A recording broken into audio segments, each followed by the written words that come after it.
अस्सलामु अलैकुम मुअज़्ज़िज़ नाज़रीन इकराम, मैं हूं इब्रार फ़याज़। अपने यूट्यूब चैनल पर आपको खुशामदीद कहूँगा।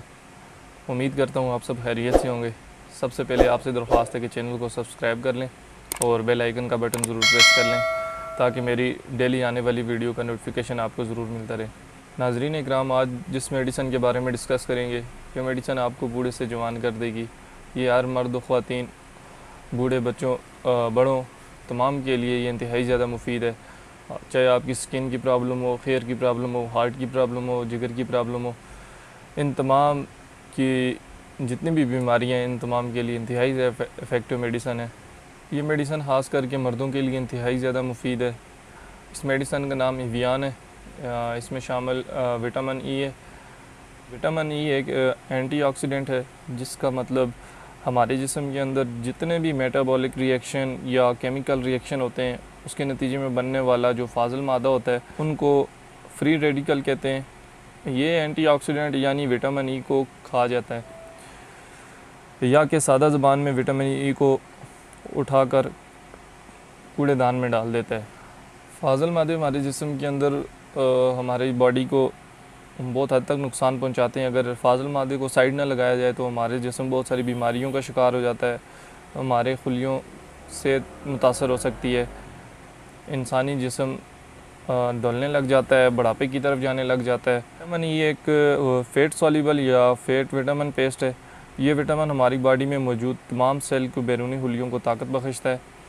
इसके मुकाबले में अगर vitamin C water based vitamin soluble है। ये विटामिन सी और विटामिन ई एक दूसरे के इंतहाई ज़्यादा करीब हैं।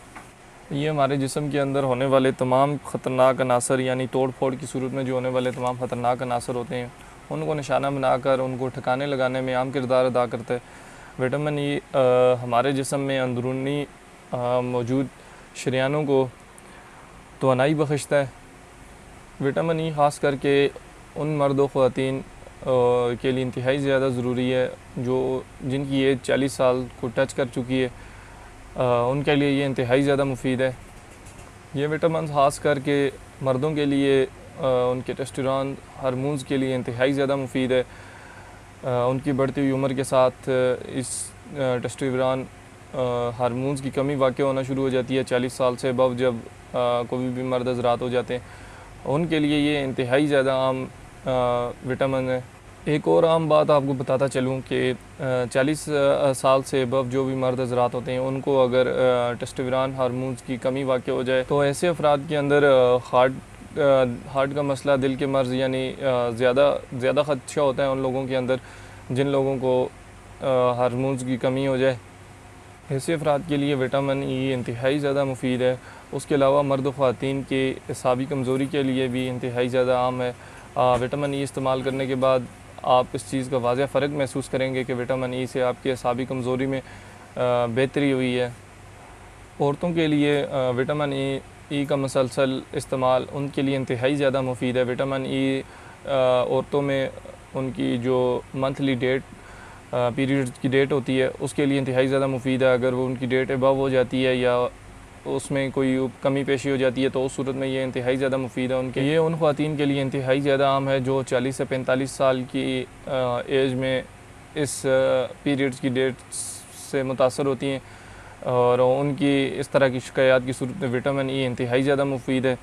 उस सूरत में आप क्योंकि एस्ट्रोजन नामी हार्मोन्स को रेगुलेट करता है, यूँ औरतों में जल्दी बुढ़ापा या उसके अलावा उनके लिए औरतों में जल्दी बुढ़ापा और उनकी जो स्किन की प्रॉब्लम होती हैं, उनके लिए इंतहाई ज़्यादा मुफीद होता है। उसके साथ जिन अफराद के बालों का इशू है, जिनके बाल गिरते हैं, वह कमज़ोर हो गए हैं या गंजेपन का शिकार हैं, उन लोगों के लिए ये विटामिन इंतहाई ज़्यादा मुफीद है। या उसके अलावा स्किन के लिए ये इंतहाई ज़्यादा मुफीद है। स्किन के ऊपर झुर्रियाँ पड़ जाएँ या स्किन पे रैशेज़ नुमा हो जाएँ, स्किन खुश्क होना शुरू हो जाए और बाल आपकी कमज़ोर होना शुरू हो जाएँ, उसके लिए ये विटामिन इंतहाई ज़्यादा मुफीद है। आप इस विटामिन का इस्तेमाल कर सकते हैं। उसके अलावा मर्दों के लिए और औरतों के लिए, मर्दों के लिए हार्मोन्स टेस्टोस्टेरोन के लिए इंतहाई ज़्यादा मुफीद है, और औरतों के लिए स्किन के लिए और उनकी जो मंथली एक्सरसाइज पीरियड से गुजरना पड़ता है उसके लिए इंतहाई ज़्यादा मुफीद है। और इसके साथ विटामिन ई आप कैप्सूल फॉर्म के अलावा आप खुराक से भी हासिल कर सकते हैं, जिसमें वेजिटेबल ऑयल आ गया है और उसके साथ सब्ज़ पत्तों वाली जो सब्ज़ियाँ होती हैं जिसमें पालक वगैरह शामिल हैं। उसके अलावा अंडे, मछली और इस तरह की तमाम खुराक इसमें वाफर मिकदार में विटामिन ई पाया जाता है। जैसे ही इस विटामिन की कमी आपको ख़तरनाक तक साबित हो सकती है, उसके साथ इसकी ओवरडोज़ भी आपके लिए बहुत ज़्यादा इंतहाई ख़तरनाक हो सकती है। इसकी ओवरडोज़ लेने की सूरत में आपको काफ़ी सारे मसाइल से गुजरना पड़ सकता है। विटामिन ई आपके दिल, गुर्दों, दिमाग और उसके अलावा जिगर और एसाब के लिए और आपकी स्किन के लिए, आपके बालों के लिए इंतहाई ज़्यादा मुफीद है। उसके अलावा मर्द और ख़वातीन की जिनसी सेहत के लिए भी इंतहाई ज़्यादा अहम है। मगर इस बात का ख्याल रखा जाए कि इसकी जो डोज़ है वो आप अपने फिजिशियन के बताए हुए तरीके के मुताबिक यूज़ करें, उससे अबव लेने की हरगिज़ इसकी कोशिश ना करें। हालिया रिसर्च की बिना पर देखने में आया कि जो लोग इसकी ओवरडोज़ ले लेते हैं उनको उनकी बॉडी के अंदर अंदरूनी तौर पर उनको इंटरनल ब्लीडिंग के चांसेस ज़्यादा बढ़ जाते हैं। आपकी बॉडी के अंदर इंटरनल आपको ब्लीडिंग शुरू हो जाती है। इस सूरत में इसकी ओवरडोज़ लेने का सबसे बड़ा नुकसान ये है। उसके साथ ही जैसा कि दिल के मर्ज़ में मुब्तला शख्स और उसके अलावा शुगर जैसी बीमारी में मुब्तला जो लोग होते हैं उनके लिए ये इंतहाई ज़्यादा मुफीद है। लेकिन जो कि दिल के अर्ज़ में मुब्तला जो लोग होते हैं, अगर वो इसकी ओवरडोज़ ले लें तो अगर लंबे अरसे तक इसका इस्तेमाल जारी रखें तो इससे आपको हार्ट फेल भी हो सकता है और आपकी डेथ भी वाक़ई हो सकती है इस सूरत में। इसी तरह विटामिन ई आप प्रेगनेंसी के फ़र्स्ट 3 मंथ के दौरान नहीं इस्तेमाल कर सकते। इसके इस्तेमाल से आप परहेज़ करें फ़र्स्ट 3 मंथ्स। उसके बाद आप डॉक्टर की प्रिस्क्राइब के मुताबिक अगर इस्तेमाल करना चाहते हैं तो कर सकते हैं। उसके अलावा वो मर्द हज़रात या औरतें, मर्द व ख़वातीन जिनको इससे जिनसी तौर पर फ़ायदा हासिल हुआ है, इसकी ओवरडोज़ लेने की सूरत में आपको प्रोस्टेट कैंसर हो सकता है अगर आप इसकी ओवरडोज़ लेंगे। तो लिहाजा आप कोई भी मेडिसिन इस्तेमाल करने से पहले एहतियात लाजमी है और डॉक्टर के मशवरे से तमाम तर मेडिसिन आप इस्तेमाल करें। इसके जो फ़ायदे हैं वो तो आपसे शेयर कर लिए। इसकी जो डोजेज़ है उसके बारे में अगर बात करें तो ये 400 मिलीग्राम, 200 मिलीग्राम और 600 मिलीग्राम में आता है। यूँ तो 14 साल से 20 साल तक की एज वाले को पर डे के हिसाब से अगर किसी बंदे को विटामिन ई की ज़रूरत है वो 15 से 20 मिलीग्राम की ज़रूरत है। लेकिन अगर हम देखें कि हम 400 मिलीग्राम अगर कैप्सूल ले लेते हैं तो उससे हमारे अंदर ये तो ओवरडोज़ हो जाएगी। ओवरडोज़ होने की सूरत में यही है कि आपका हार्ट फेल हो सकता है। लेकिन आपकी जो पतली आंत होती है उसके अंदर जाने के बाद ये जिस्म के अंदर अगर आप 400 मिलीग्राम लेते हैं तो वो डिज़ाल्व हो के वो बहुत कम मिकदार में आपकी बॉडी को फराहम होता है। जैसा कि अगर आप 400 मिलीग्राम कैप्सूल लेते हैं तो वो ज़्यादा से ज़्यादा 15 से 20 मिलीग्राम आपकी बॉडी को एब्ज़ॉर्ब करेगी, उसके अलावा वो खारिज हो जाएगा।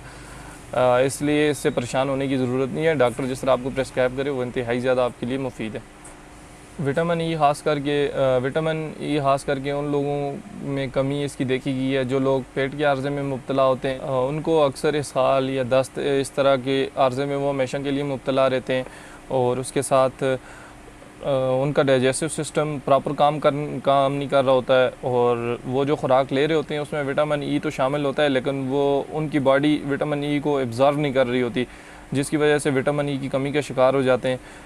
उसके अलावा बढ़ती हुई उम्र के साथ भी इसकी कमी होना शुरू हो जाती है। कोई इतनी ख़ास इसमें लॉजिक नहीं है। जैसा कि मैंने शुरू में आपको बताया कि ये मेडिसन आपको बूढ़े से जवान कर देगी। इस मेडिसन के इंतहाई ज़्यादा फ़ायदे हैं जो कि मैंने आपसे डिस्कस किए हैं। इससे ज़्यादा भी इस मेडिसन के फ़ायदे हैं लेकिन मेरे इल्म तक जो थे वो मैंने आप तक ज़रूर पहुँचाएँ। अगर आपको ये वीडियो पसंद आई है तो लाइक करें, कमेंट्स करें, शेयर करें और मेरे चैनल को सब्सक्राइब करना ना भूलें। और उसी के साथ तमाम तर मेडिसन आप डॉक्टर के मशवरे से इस्तेमाल करें।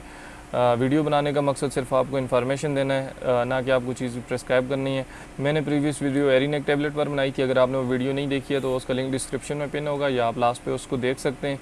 उसके अलावा अगर आपको किसी मेडिसिन के बारे में इन्फॉर्मेशन चाहिए आप तो मुझे कमेंट्स कर सकते हैं। मिलते हैं एक नई वीडियो के साथ, तब तक के लिए मुझे इजाज़त दीजिए। अपना ख्याल रखिएगा। खुदा हाफिज़।